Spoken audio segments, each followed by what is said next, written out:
If we can gather again, we will start up. The session that we started before lunch was really looking at the psychosocial impacts on individuals of genetic testing information. And the studies that Chris reviewed for us were mostly about high penetrance mutations, significant tests in which we actually think we know what the results might mean. Now we're going to turn to the broader area of results out of gene panels and results from tests that are low penetrance and generally are producing much more uncertain information. How do people react to that? And to help us with that is Jada Hamilton, who's a health psychologist at Memorial Sloan Kettering and has done some of the influential work on this topic. So Jada, please. Thank you, Eric.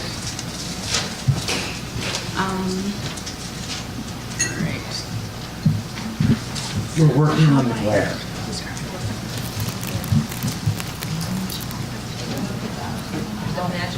I'm sorry. How do I get to my slides?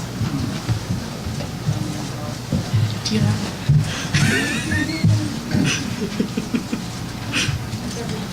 Is that enough? Yes, thank you for that too. That's it. I didn't see what the left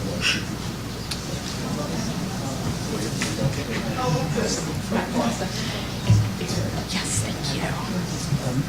All right.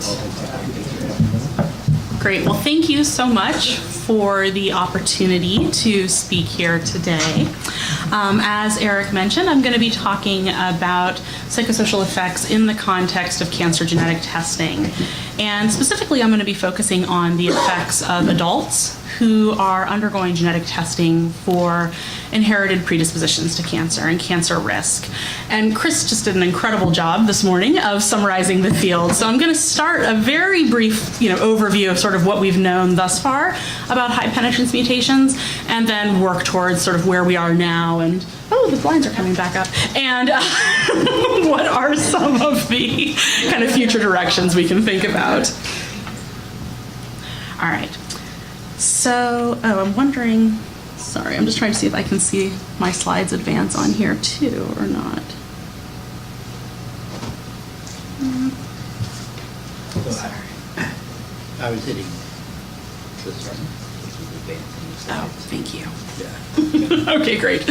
So where we've been thus far with cancer genetic testing has really been focusing for several decades on genetic risk assessment, genetic testing, and genetic counseling in the context of high penetrance gene mutations. And so these are gene mutations that are associated with a very high probability of the development of specific types of cancer. It's sort of a arbitrary distinction, but we tend to classify variants that have a relative risk of at least 5 as being in that high penetrance category. So individuals who have a pathogenic variant in one of these genes have at least 5 times the likelihood of developing specific cancers compared to the general population. And many of these genes are ones that you're likely quite familiar with, mutations in BRCA1 and 2 that are associated with hereditary breast and ovarian cancer. The DNA mismatch repair genes like MLH1, MSH2, MSH6, and FCAM and PMS2 that are associated with Lynch syndrome. CDH1 associated with hereditary diffuse gastric cancer and lobular cancer. P53 associated with Li-Fraumeni syndrome, just to name a few.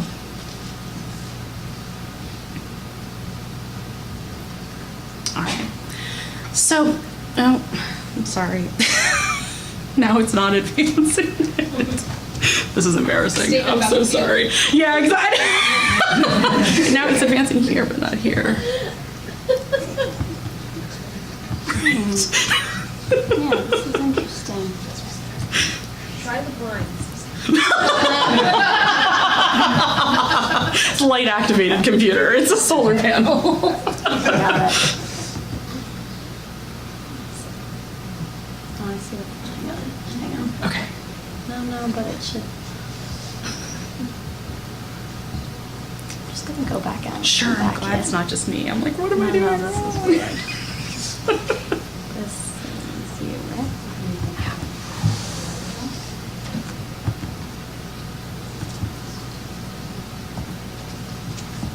Beautiful. Thank you so much. Rachel does it again. That's right. All right, so for these generally high penetrant gene variants, the traditional model to genetic counseling and testing has really progressed in a serial fashion. So we have been making decisions informed by the patient's personal characteristics, their phenotype, and their family cancer history. We think about what are the most likely gene candidates that could be explaining the pattern of cancer observed in the individual or their family, and really test those most likely candidates first. This cyclical and serial approach allows for the patient to have in-depth pre-test counseling to really understand what the implications of the specific genes under investigation are, what the likelihood of specific types of results, the cancers associated, and then post-test counseling to describe the implications. And if a likely candidate gene is not identified in the context of that process, then you can sort of go back into the cycle and start over again. You move to the next likely candidate and test for mutations in that particular gene, and so on and so forth. Now, the downside to this particular approach is that it can be quite time intensive, cycling through those repetitions of, looking at each individual gene and thinking about and testing for the presence of mutations in it. And it can also be expensive to go through those cycles of counseling and testing and counseling and testing, et cetera. Now, much of the literature that Chris helped us to summarize in this context has focused on the genetic testing that is done in this traditional serial model and that identifies variants in high penetrance genes. So as Chris, summarized, the emotional effects in terms of distress, anxiety, and worry have generally demonstrated, minimal elevations in the short term. So these are results of a meta-analysis that I conducted looking specifically at emotional distress in the context of hereditary breast and ovarian cancer and genetic testing for BRCA1 and 2 mutations. And the pink lines indicate the increase in both general anxiety and cancer-specific distress among carriers. So there was a significant increase, as indicated by that yellow circle, in the short term, but both types of anxiety and distress tended to recede given additional time. For individuals who are non-carriers of BRCA1 and 2 mutations, as shown in blue, their anxiety tended to decrease over time, their cancer-specific distress tended to decrease over time. And for those with inconclusive results, their anxiety really didn't change very much, but their cancer-specific distress tended to go down over time. And this is just one example of the body of work that's demonstrating this fairly minimal emotional perturbation after the receipt of results. But I think in talking about the emotional effects, it's also important to think a little bit about what we're seeing for individuals who have variants of uncertain significant results in particular. So there's been slightly more recent evidence to suggest that these individuals really may be at risk of elevated and ongoing genetic testing related distress, and they may also report the greatest challenges in recalling what their genetic testing results were. Additional psychosocial outcomes like risk perceptions have been explored, and there's really mixed evidence to show that our current approaches in terms of genetic counseling and education are terribly effective in terms of changing individuals' subjective perceptions of risk. Research looking at familial relationships and communication is really demonstrating that, at least in the context of genetic testing in cancer for high penetrance genes, that there's a fairly modest cascade of genetic information to family members. Certainly individuals are largely not telling all of their at-risk family members, and there's also a fairly modest cascade and uptake of genetic testing in these families. There is good evidence to suggest that individuals are adopting the recommended risk management strategies. So for example, increased reports of screening, of risk-reducing surgeries in the context of BRCA1 and 2 and Lynch syndrome for individuals who are carriers of pathogenic variants. in the last few years, since approximately 2012, 2013, we've started to see a shift away from this traditional serial model of genetic counseling and testing due to the advent of multigene panel tests in cancer genetics, or multiplex testing. And this has occurred for several reasons. Part of it has to do with the increasing use of next-generation sequencing technologies and the corresponding decreasing costs in the application of that testing. There's also, in part, driven by the fact of the Supreme Court overturning the patent against the BRCA1 and 2 genes, which then allowed for a proliferation of additional testing companies offering that kind of testing and therefore information. And so what multi-gene panel testing involves, it involves using next-generation sequencing technology in order to simultaneously sequence a panel of cancer susceptibility genes. And this allows for testing to not necessarily have to be driven as strongly by the personal characteristics, the patient's phenotype, or their cancer family history. And it can allow for a sort of different model of counseling and testing where there's sort of a more broad education and consent about the different kinds of genes and implications that exist within the panel, and then this multi-gene testing, and then hopefully more in-depth post-test counseling. The benefits of this model certainly are that it's much more efficient in terms of time, and it can also be much more cost-effective instead of having to go through rounds and rounds of testing and counseling. In addition to, like I said, this increasing use of panels, what we're seeing is a different constellation of the kinds of genes and variants that are tested for. So our understanding of the role of genetic drivers of inherited cancer has also increased over recent years. And so now these panels have begun to integrate genes that have moderate penetrance variants that are associated with a variety of different cancer risks. So by moderate penetrance variants, I'm talking about variants that have a relative risk that generally range from about 1.5 to 5 times increased risk of cancer as compared to the general population. And so these are variants in genes like ATM that has a 3-fold increase of the risk of breast cancer, but has unknown associations with cancers like prostate cancer and pancreas cancer. CHEK2, which has associations with breast cancer, a specific variant in APC, I1307K, that has a modest increase in risk of colorectal cancer. And so this is just an example of what these panels can look like in the context of colorectal cancer. So there are a variety of different panels that exist that are on the market, offered by different companies, and that have different ways of being constructed. So there are panels that are cancer specific. So these are examples of different colorectal cancer specific panels that exist. And you can see there are a variety of different genes included, and these genes vary in terms of their penetrance and the evidence associated in terms of their risk for the development, in this case, of colorectal cancer. You can have syndrome-specific panels. So it might be a panel that just focuses on the Lynch syndrome genes or just focuses on the hereditary breast and ovarian cancer genes. There can be panels that have only focus on high penetrance genes. And there can be these comprehensive pan-cancer panels that can include just sort of any of the genes that we currently think have an association with inherited cancer risks. And so the size and scope of these panels can vary dramatically. They can vary from 5 or 6 genes up to 25 or 60 different genes.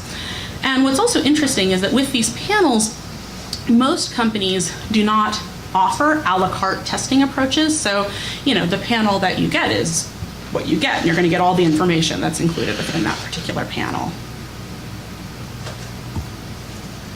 So, it's inexpensive, it's cost efficient, and it can also certainly identify variants that we may not have even thought to look for in individuals, which are all important benefits of multi-gene panel testing. But there are also corresponding challenges that I think have important psychosocial implications, or at least have the potential of having important psychosocial implications. So one of the challenges that I think we are certainly becoming aware of is that this approach to testing in the cancer context really requires new approaches to counseling and to obtaining informed consent. When you're talking about a panel of 10, 20, 60 different genes, it's not really feasible to educate an individual with the same level of depth about the particular genes, associated cancers, levels of risk, potential implications, as you would in a serial testing model. And so this, requires new approaches to trying to educate people about what they're consenting to.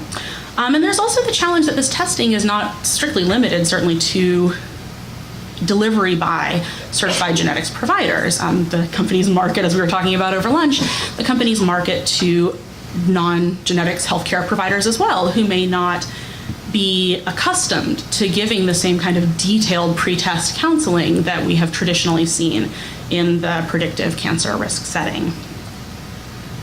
There's certainly the potential for unexpected results when individuals are tested with these panels.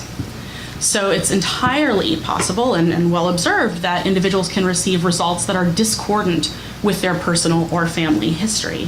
So you might have an individual who has a remarkable, family history for colorectal cancer, popping up with a high-risk melanoma gene or things like that, so things that are just unexpected that don't match their family history or their personal experience. There's certainly the possibility for receiving results for multiple genes of varying risk. So an individual may receive a pathogenic variant for one gene and then, 2 or 3 variants of uncertain significance in other genes.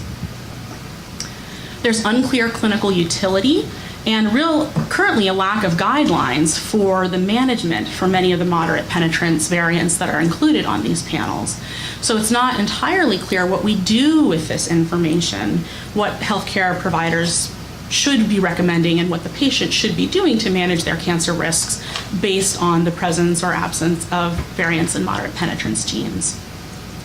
There's also a much greater likelihood for identifying variants of uncertain significance. So it's simply just by the virtue of testing for more genes, you're increasing the likelihood that you will get back variants of uncertain significance. And then finally, there's this possibility for conflicting interpretation of the variants. So certainly potential for conflicting interpretation across different healthcare providers, but even conflicting interpretations across the testing laboratories. So this is just, I'm now going to talk a little bit about, what research has been done thus far about the psychosocial effects in this context of multi-gene panel testing, and it's not much, so this will be fairly brief. So one study that our team did was looking at the opportunity to offer patients at our center, these were women who had previously tested negative or had received an uninformative negative result for a BRCA1 or 2 mutation, and we offered them the ability to have a panel test done. It involved 25 gene panels, so included genes clearly associated with breast and ovarian cancer, as well as genes not clearly associated with breast or ovarian cancer, genes of high penetrance and moderate penetrance, and we allowed them to choose what information they would like to receive from those panels, if at all. Which again, as I said, is a somewhat artificial situation because many of the testing companies do not actually allow such decisions. But we wanted to see, are there different information preferences? And what we observed is that there do appear to be, at least in some cases, distinct information preferences. So out of our 194 breast cancer patients and survivors who we tested, 16% chose to learn less than all of the information that was available to them in the panel. Most often, these individuals selected against information that was not clearly related to breast and ovarian cancer. They selected against information that was unrelated, that had unclear clinical utility. And then there were certainly specific genes that people did not want to learn information for. So CDH1, as I said, is associated with hereditary diffuse gastric cancer. And because we do not have effective screening modalities for that type of cancer, the recommendation is to have a gastrectomy to reduce your risk if you're found to have a pathologic variant, which is a pretty significant intervention to reduce your risk.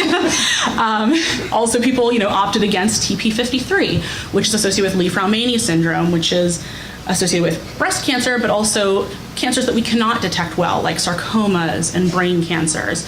And so this, I think Chris alluded to this in his talk, that there are people who may self-select against learning information and maybe take themselves out of the pool of individuals who are going to have these negative psychological effects. But in the panel testing arena, where people don't always have that choice or may not know entirely what they're consenting to, we might be getting more of these people who would have self-selected out of it if they had truly understood what information they were going to be getting. So that's, I think sort of one piece of what we've seen thus far. Other studies that have been done in this multigene panel testing arena have shown conflicting evidence about the emotional effects, really in hereditary breast and ovarian cancer patients. So one study showed a significant increase in genetic testing related to stress and positive experience from baseline to 1 week following the receipt of test results from multigene panel testing in hereditary breast and ovarian cancer. Whereas another study has shown no increases in anxiety, depression, cancer worry, or uncertainty. And they looked for differences based on test result, meaning whether one was a carrier or a non-carrier or received a variant of uncertain significance, but they didn't find any differences there, or based on whether these were individuals who had previously tested and had not received conclusive results or were new testers. And finally, a third study in this arena has shown adverse emotional outcomes were reported among patients both with and without cancer who received pathogenic variants through a multigene panel, and adverse emotional outcomes among patients with and without cancer who received variants of uncertain significance. So you sort of see what we know right now is all over the map. Family communication has been examined in one study, and what they observed was that among patients with pathogenic variants from multigene testing, 96% reported that they told a family member, and there were no differences based on whether these individuals had received moderate or high penetrance variants. So that's it. That's all we know at this point. So I had a much easier job than Chris did. But so what I would argue that we're really kind of scratching at the tip of the iceberg here right now with what we know about individuals' responses to these multigene panels in the cancer context. And I think that there are also some important limitations, even of just these few studies I've described, that just highlight again how much methodologically we need to do in this space. So these studies have included very small sample sizes, some as low as 33, up to about 200 and some. Again, nearly all of these studies were done in the context of hereditary breast and ovarian cancer, and so we don't know as much about other cancer syndromes and cancer types and individual, patient phenotypes. All of these studies were done in academic medical centers and involved intensive pre- and post-test counseling before the use of the multigene panel. So as I mentioned, that may not be how these panels are adopted as we move away from academic medical centers. And that's, I think, a very important potential limitation to this work. These studies had limited follow-up. One was going as soon as they received the results, one was a week out, and the other I think was 3 months out. So not a very long follow-up. Limited diversity. So these studies involve generally very homogeneous participants, Caucasian, well-educated. And because of just the size of these studies that have been done thus far, there was really very limited ability to examine potential differences based on whether the patient had received moderate or high penetrance gene results. So, we really just need, I think, a lot more work to try to disentangle some of these things. And so where should that work go? That's where I want to, kind of take the rest of this talk. So I want to focus on what are some of the particular issues in the context of multigene panel testing in cancer that I think could help to guide some of our research as we think about these psychosocial effects. So I want to talk about what are some of the sources and the potential consequences of uncertainty in this context. And really stemming from that are some additional negative psychosocial effects that I think we could consider, things like the communication challenges and the potential for mistrust. And then try to end on something slightly more positive by thinking about some of the potential positive psychosocial effects, predominantly empowerment or engagement. So why does uncertainty matter? Let's just kind of hit pause for a minute and think, okay, it's kind of clear, I hope, that uncertainty is going to be present in this context, but why does that matter? Well, part of it matters because there's really a substantial body of empirical literature and theoretical literature demonstrating that uncertainty can be a substantial source of stress in medical contexts. and it can be challenging for healthcare providers to accurately and comfortably communicate uncertainty to their patients. And there are implications of uncertainty for patient emotional well-being, for patient decision-making, and for their adoption of health behaviors. So, for example, there's been work demonstrating that in the presence of greater uncertainty, that is associated with decision-making difficulty. It can be associated with the avoidance of treatment, with increased worry, increased perceptions of risk, and decreased perceptions of benefits. And there are multiple sources of uncertainty in this context of multi-gene panel testing. So as I said, it's certainly possible for pathogenic variants or variants of uncertain significance as well to be identified in patients who do not have a personal or family cancer history that would help to perhaps prepare the individual for this information, but also help to guide the clinicians on what to do now as a result of this risk information. So the example that I mentioned earlier of CDH1 mutations, where the recommended intervention is a gastrectomy, but trying to recommend that to a patient becomes much more challenging if there's no history of gastric cancer in that family. So just because we see a variant there, does it operate the same way that it operates in families that do have pervasive gastric cancer histories? Do we really feel comfortable? I say we, I'm not a clinician, but do clinicians, I don't feel comfortable recommending this to anybody, but do clinicians feel comfortable recommending this to patients without that family history to help inform the legitimacy of that recommendation? And if it's a VUS, again, how do we try to interpret that? A lot of that's very uncertain and unclear.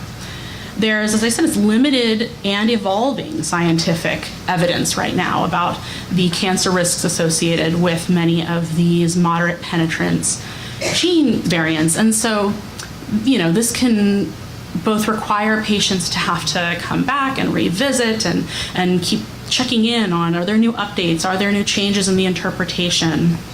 And that sort of challenge of living with that uncertainty and whether it will be resolved or not is unclear and is frankly just a fact of where we are scientifically. As I said, there are lack of guidelines for how to manage many moderate penetrance variants in terms of what screening tests do we recommend, at what intervals, at what age. And it's an interesting challenge that in this context, family history may dictate contradictory recommendations to what the test results say. So if a mutation is found in a moderate penetrance gene, the family history, when you put those two pieces of information together, the presence of a pathogenic mutation may not lead a clinician to recommend a more intensive screening regimen than they would based on the family history alone. And for individuals in a family who test negative for a moderate penetrance gene, you may still say, well, you still should have an enhanced screening regimen because your family history is so concerning that even in the presence of this, a lack of a pathogenic finding in the moderate penetrance gene that we see in other people in your family, we still think you should have enhanced screening. And so that's conflicting information, or at least perceived conflicting information that patients have to grapple with. And so this is just an example of what the varying clinical utility is or can be in this context. So this is looking at colorectal cancer susceptibility specifically. If through the use of a multi-gene panel we find a high penetrance variant, well, it can be fairly clear. There's clear clinical utility. We can feel comfortable that if that variant is associated with colorectal cancer susceptibility, we should be recommending certain screening approaches. But if it's a high penetrance variant in a gene that's not associated with colorectal cancer susceptibility, in a patient and family where we're expecting to find variants associated with colorectal cancer susceptibility, it does have clinical utility, but there are a number of questions that the clinician and in turn the patient has to grapple with. What is the penetrance of the variant in that context? What should be the age at which screening is commenced? Is this simply an incidental finding? What screening modalities or frequencies should be recommended? These are all unclear in this setting. When you move into identifying moderate penetrance genes, if there's a moderate penetrance variant associated with colorectal cancer susceptibility in this context, it seems to have limited clinical utility, because you really have to decide, well, do we change the management just because this is found, especially if it's in conflict with the family history? What is the role of predictive testing in other family members? Would other family members even gain additional worthwhile information by having testing? And are there potential roles for modifiers and interactions between the genes that could be explaining some of this? And when you find moderate penetrance variants in genes that are unrelated to colorectal cancer susceptibility in the context of a patient and family where that's what you're looking for, that's where the utility may be least clear, because you can think, is this a new association? Again, is it an incidental finding? So there's really a lot of places where there's uncertainty that the clinician has to contend with, and then by extension, the patient will have to contend with. And as I mentioned earlier, there's also this potential for conflicting interpretation of the results in this setting. So some work that was done by members of our team was looking at individuals, patients who had received test results from panels in the cancer setting. And among patients with 603 different variants, interpretation differed among the testing laboratories in 26% of the cases. And some of those you can argue don't matter, because it would be one lab said it was likely pathogenic or another lab said it was pathogenic. And that's probably fine, because you're still thinking this is a pathogenic variant. But in 11% of those patients, the conflict in the interpretation actually could matter for medical management. So it would be one lab saying this is a VUS and another lab saying this is a pathogenic variant. And so what happens both to the provider trying to make sense of this information, but what happens to the patient who either through doing their own research, or imagine different members of the family getting tested through different labs and getting conflicting results, and how was that made sense of? So clearly this is something that is likely to be taking place. And so as I wrap up here, I want to just focus on the negative effects that are potentially present in terms of communication challenges. So difficulties in communication with providers are, I think, certainly potentially an issue in this context. As I said, there's this potential for conflicting interpretations across different providers. Different providers, it could be because of different levels of expertise in the providers. It could also simply just be by looking at different resources, and when there aren't clear guidelines, that's more apt to happen. And there's some evidence, again, very, very limited, but to suggest that these communication challenges may be particularly of concern for individuals who may be of racial or ethnic minorities, come from disadvantaged backgrounds, have lower or limited English proficiency. So one study done by Galen Joseph and her colleagues looking at genetic counseling sessions, audio recorded qualitative work in the context of patients receiving multigene panels with a very diverse patient population who varied in terms of race, ethnicity, as well as in terms of their English proficiency, found that there was a fairly high degree of a fundamental mismatch between the information needs that the patients reported that they had and the information that was delivered in the context of those genetic counseling sessions. And also in one of the other studies that was done looking at the psychosocial effects of multigene testing, found that Hispanic patients were least likely to share the results of their multigene testing with their healthcare providers as compared to non-Hispanic whites. And so I don't necessarily have a firm conclusion about what we do with this, but I think it just highlights the fact that as we think about this testing becoming more mainstream and we grapple with the issues of access that we all know are present, we need to also be thinking about the different communication challenges and needs that can exist that will potentially contribute to greater communication challenges. There's also the potential for communication difficulties within the family context. So test results are complex. The more genes we test for, the way we vary the penetrance of those genes leads to more complex results that patients are then charged with disseminating and sharing to their family members. And it's also challenging because, as I said, those results may not necessitate cascade testing in the family. If it's a variant in a moderate penetrance gene, and the family history is in many ways more informative in terms of guiding medical management, well, then this is a case where we wouldn't necessarily recommend that the rest of the family get testing. And that's kind of a mind flip from how we've been approaching family communication of genetic results heretofore in the cancer space. And so this is, a potential challenge. There's also something that I'm particularly interested in is this potential for a stage shift in the kinds of patients we're testing and who are obtaining these results. So recently there have been medications approved in the metastatic breast setting and ovarian setting. So PARP inhibitors have differential effectiveness in metastatic patients who have BRCA1 and 2 mutations. And so now this testing is becoming recommended in the metastatic setting to guide treatment decisions. And panels, they're cheap, they're cheaper, they can be cheaper than the serial testing approach. And so it's entirely likely we're going to be seeing more metastatic late stage cancer patients receiving complex results from the use of panels to guide their treatments, but they're still going to be left with this information that then they have to communicate. And what are the challenges in the advanced cancer setting of trying to communicate these results? What is the additional burden we're placing on patients in this setting? And really, what are the potentially underexplored emotions that I think we haven't looked at much? Things like guilt. We talk a little bit about survivor guilt, but it actually hasn't been explored all that deeply in the cancer genetic space, but also the guilt of passing on these mutations. Again, thinking about people who are facing the end of life and what kind of a potential legacy are they leaving to their families in that setting is something that we need to consider. I want to move to the potential for mistrust.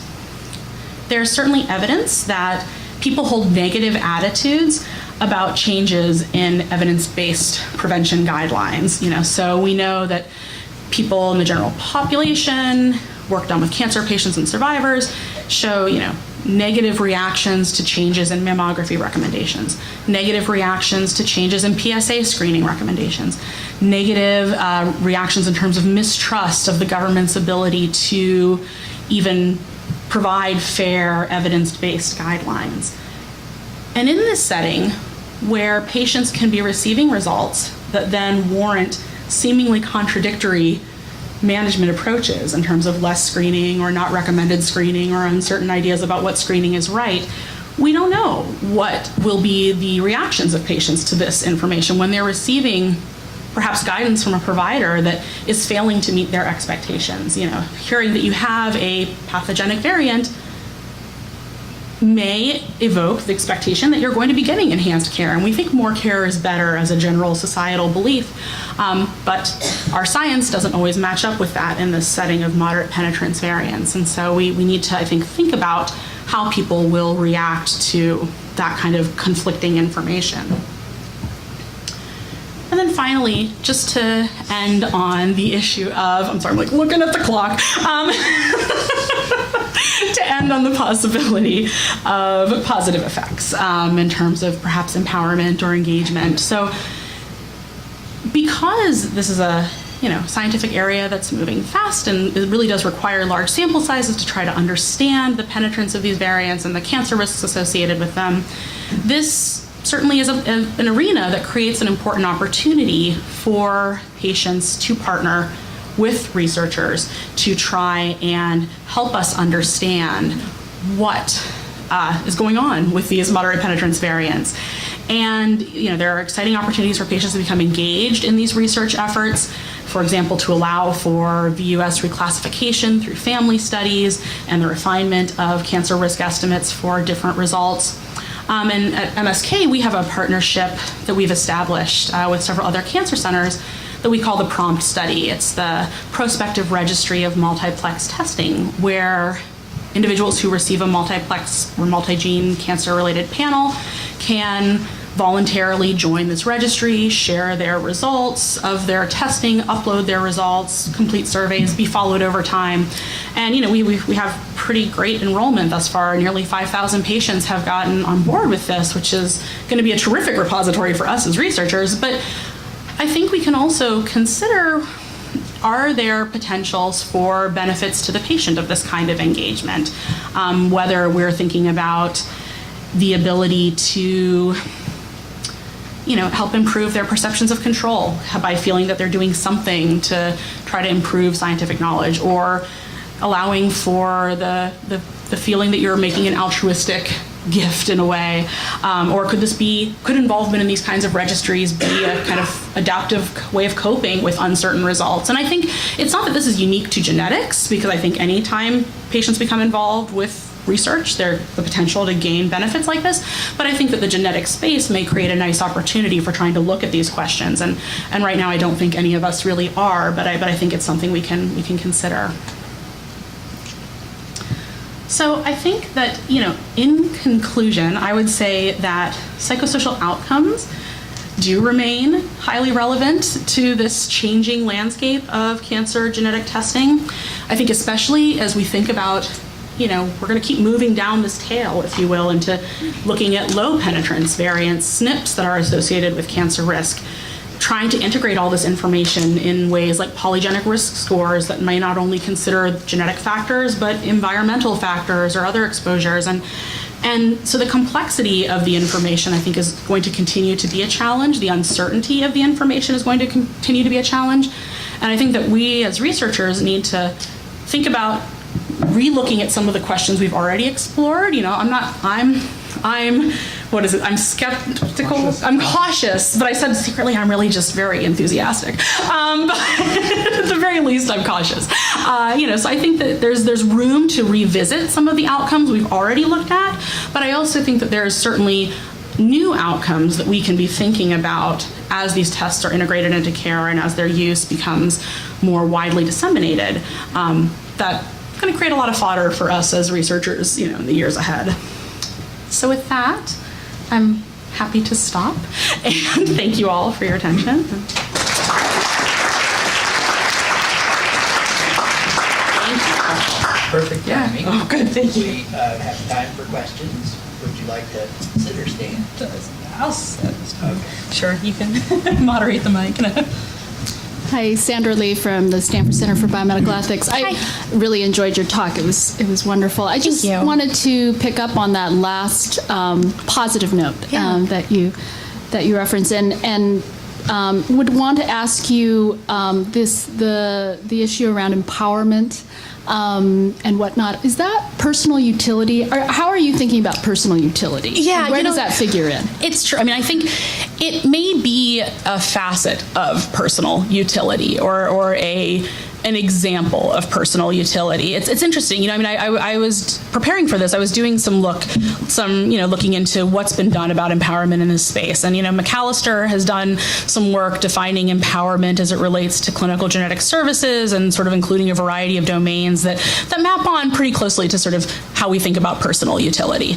And I think that Lisa Aspinwall just published a really interesting paper about, in the context of high penetrance CDKN2A gene results that are related to melanoma, informational and motivational benefits of that information. And so I think it's probably overlapping with that. I think it's a construct that probably needs some work to think about how do we dice it up. And then I do think that there's the potential of engagement or empowerment as an outcome, but I think that there's also the potential for this engagement or empowerment as a pathway, potentially a mediator to getting to better psychosocial outcomes. As I said, if it is contributing to serving as a way of coping or helping to increase perceptions of control or creating an outlet for altruistic efforts, there's a potential in that way.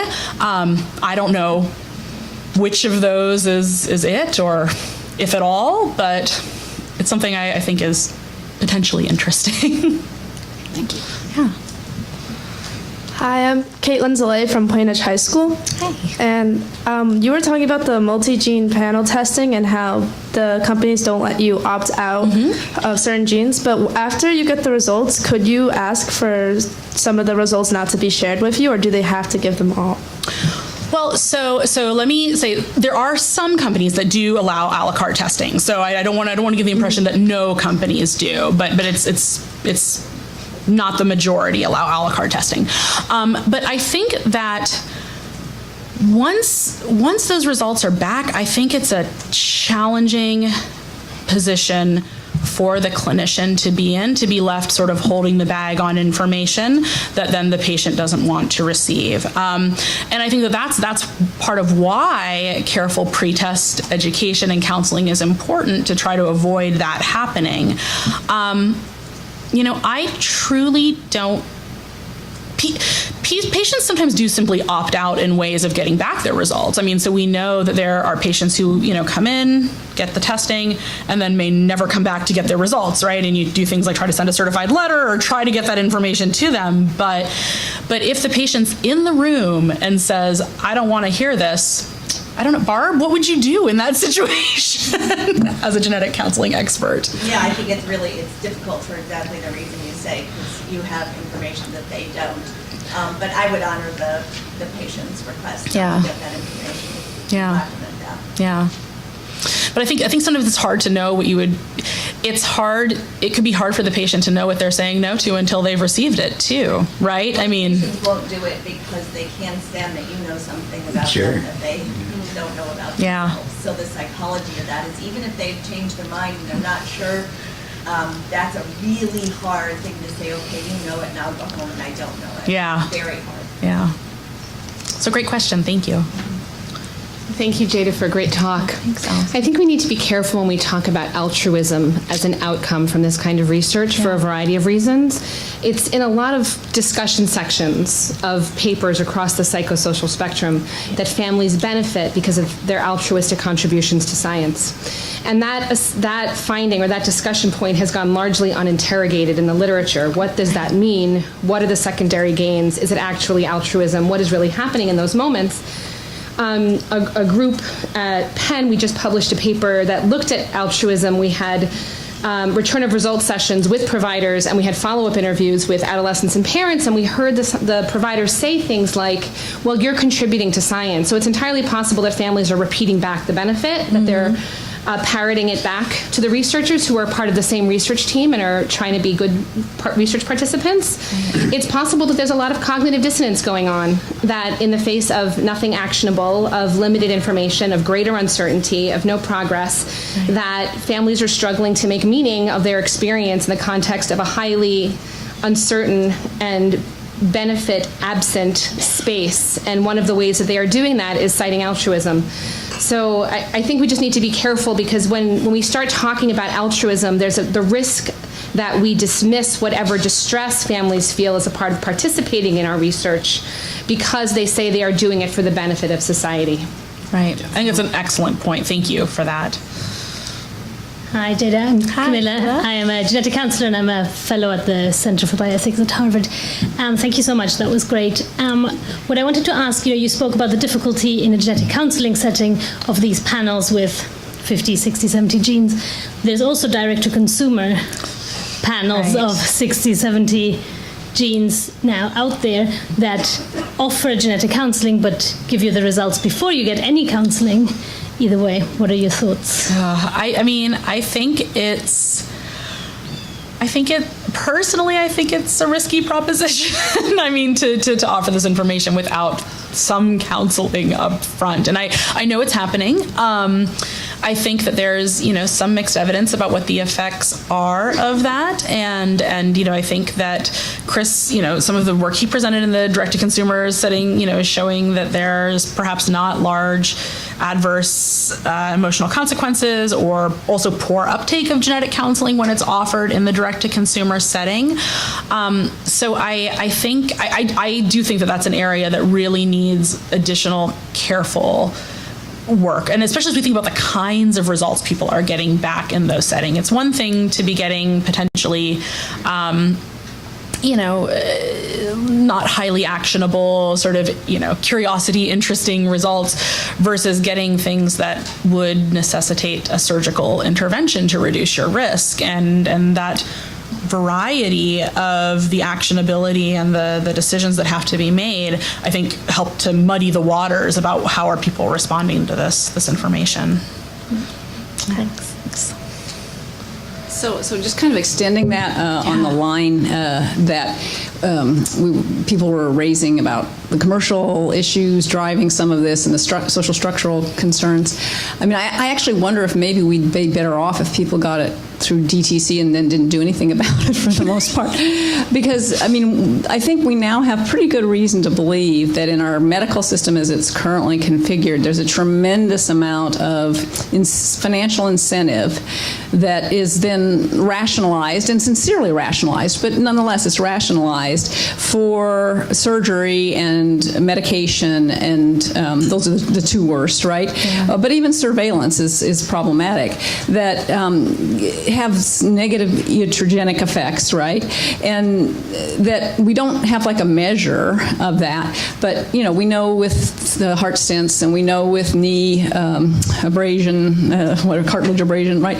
That the clinical research of the best quality we can do now says don't do this, but the medical people charged in that particular area routinely do that in the order of millions of procedures. Right. So it looks like if this is taken up in the medical system that we have now, what's going to happen is that those middle uncertain results are all going to be a reason to get a major intervention. And if we think about this in terms of, I mean, I'm enthused too. I have had family who have, cancer and died of cancer young that wouldn't need to have died. And so it's not that there's not this kind of upside, but if this is just kind of, it's not the Wild West because it's going through our medical professionals, but if their incentive structures lead to that kind of uptake where we have that, maybe like one of Elsie's responsibilities is actually to kind of measure those kinds of effects. And we're kind of philosophy and psycho and so on, but maybe one of the effects is a medical effect, but that's a social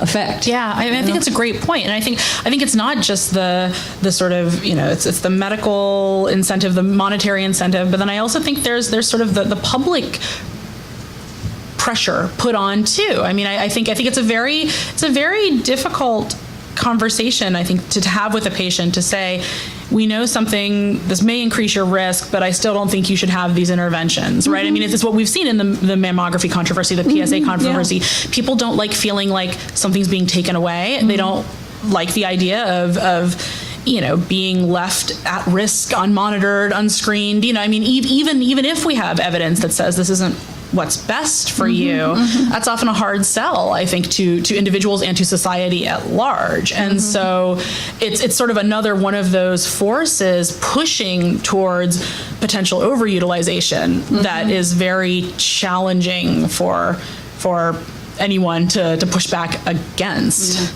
Yeah. Hi, Josie Johnston from the Hastings Centre. I just wondered if you could reflect on what it seems to me like there's a move from diagnostic uses to screening uses, and the panels that you're raising are maybe somewhere in the middle of that. Yeah. And a lot of the research we've heard about today is based on diagnostic use of tests. So as you move towards something that looks a lot more like screening, even if it's not population screening, but it's sort of some subset of the population screening.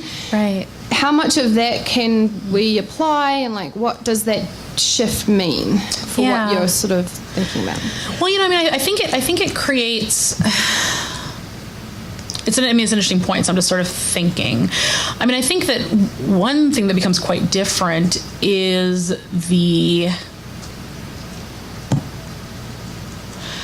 one area of difference is that there's no resolution of a diagnostic odyssey in this setting, and so some of the potential positive benefits that are frequently touted about relief or relief of finally knowing what the explanation is, some of that kind of goes away. Although if it's in the context of a remarkable family history, there could be the potential for relief of at least understanding why these cancers may have happened.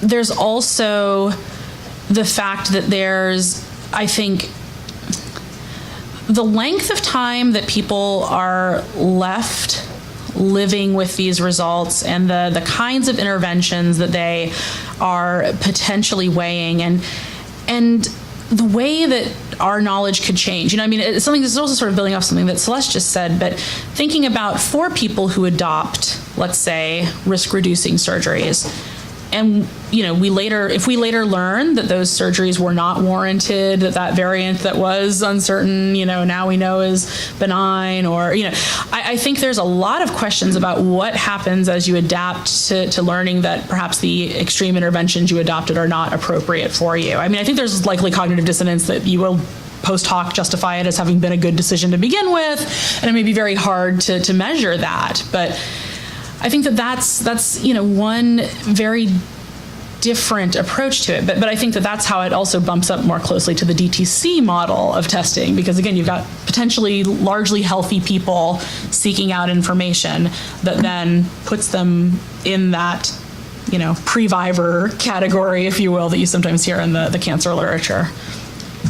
Yeah, and this is just sort of to add on to that I think as soon as these tests are being done, not at Sloan Kettering, not at Columbia, but are being done more in the community in a small doctor's office, and you get a variant in a cancer gene for colon cancer, suddenly it's going to be, you get your colonoscopy every year. And I think any physician in this room will say they know somebody who had a terrible outcome from just having that screening colonoscopy. And therefore, the downstream effects of this, it's not small when you're talking about a huge population of people who are really low risk to begin with. And particularly when you see a relative risk that is not terribly high, a penetrance that's not terribly high, but to a physician who perhaps is a family doctor who doesn't have time to research this and just be like, well, you have a colon cancer, gene, you should get this test. I think it's very hard to combat that because people don't want to miss the cancer. Exactly. I think everyone in the setting is very well-meaning, right? Doctors will recommend these invasive screening regimens because they want to keep their patient, probably partially financial, like you could argue that too, but out of a desire to treat their patients in a way that protects them. Or malpractice. Or malpractice. That's another. They don't want to miss that. Better do the test than miss something. Yep. So, I just wanted to pile on and kind of agree with what Josie was saying, and I think it's something that our field shouldn't miss an opportunity to investigate, and that is, again, along the themes of big picture stuff, this drive towards public health implementation of genomic screening, while it has real promise, right? I think if really focused narrowly has real promise.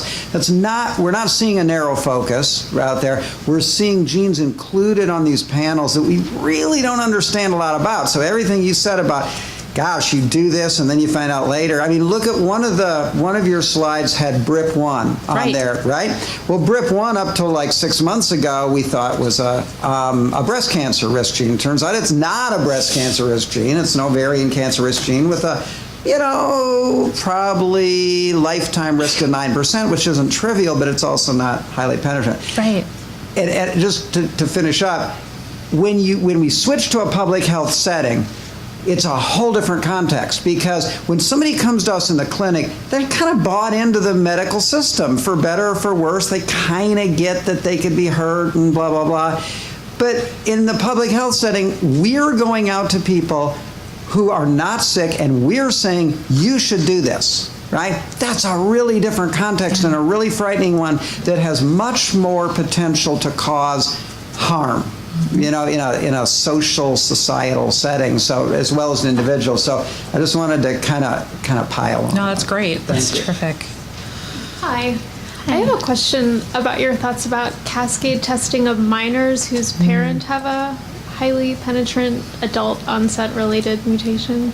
If you recommend it, and if so, like how do we make sure that these these young kids are getting truly informed consent? Right. Identify yourself. Oh, hi, I'm Danielle. I work at the main campus. I manage a cancer whole exome sequencing program for pediatric oncology. Great.